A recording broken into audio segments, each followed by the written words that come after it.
السلام عليكم ورحمة الله وبركاته. ازيكم يا حبايبي، عاملين ايه؟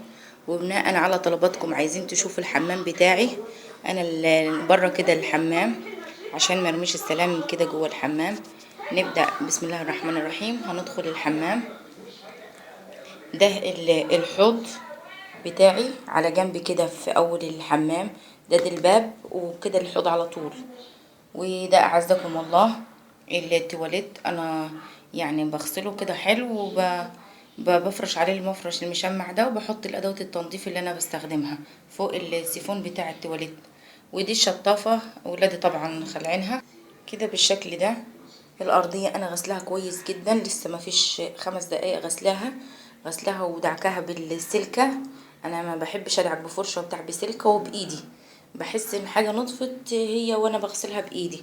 ودي ستارة البانيو اللي انا كنت مفصلاها وكنت عامله لكم بيها فيديو. دي انا حطاها كده على البانيو. وده الشباك بتاع المنور اللي بره، انا كنت عامله لها ستاره زي دي. كنت الاول عامله لها الصراحه ستاره حمراء، ف فالستاره ما كانتش ماشيه مع الحمام. فما عملت دي قلت هعملها، انا عندي حته قماش هعملها للشباك هنا بنفس القماشه دي بنفس اللون. وهنا انا ما عنديش ماسوره ستاره، انا هنا عامله مسمار من الناحيه دي ومسمار من الناحيه دي وخيط كده وشداه وبحط في الستاره اعلقها فيها على الشباك وبغسلها وبحطها تاني برضو. هي الخيط اخر الخيط، هنا مسمار وهنا مسمار. وده الفيشه بتاعه المشترك بتاعه الغسالات. ودي الركنه مبهدله معايا شويه، انا هعمل لكم فيديو هنضفها وهنكسيها وهنعمل لها فرش جديد خالص، لان بصوا فيها صدى، فانا هنظبطها خالص، بس هعمل لكم فيديو تاني ليها. وهنا كده الغسالات بتاعتي دي غسالة توشيبا نص اوتوماتيك، حوض للغسيل وحوض للشطف وللعصر. ودي هنا غسالة عادية جدا، برضو بغسل عليهم هما الاتنين وثبت الغسيل. ودي بس كده الحمام بتاعي. وده باب الحمام كده انا جايبه لكم كله. وكده لقيت الطرقة اللي قدام باب الحمام، الحنفية. وده البانيو بتاعي كده. وفي هنا ركنة تانية برضو مبهدلة فيها شامبو في حاجات الخاصة بتاعتي. برضو انا الركنة دي والركنة التانية هعمل لكم فيديو ونظبط كل حاجة ونحط لها فرشة جديدة. والمراية هنا. وهنا دي بيحط فيها جوز المعجون بتاعه والفرش بتاعت الحلاقة وكل حاجة هنا في الحتة دي.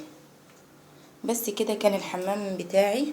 انا كده برضو طلعت لبره كده، ادي باب الحمام وادي شكل الحمام بتاعي. هو واسع مش صغير يعني. كمان الغسالات هنا واخدين جزء كبير منه، انا حاطه فيه الغسالات وحاطه ورا الباب هنا الجرادل والبلاستيكات بتاعت الغسيل. كده ادي الحمام وشكله بتاعي.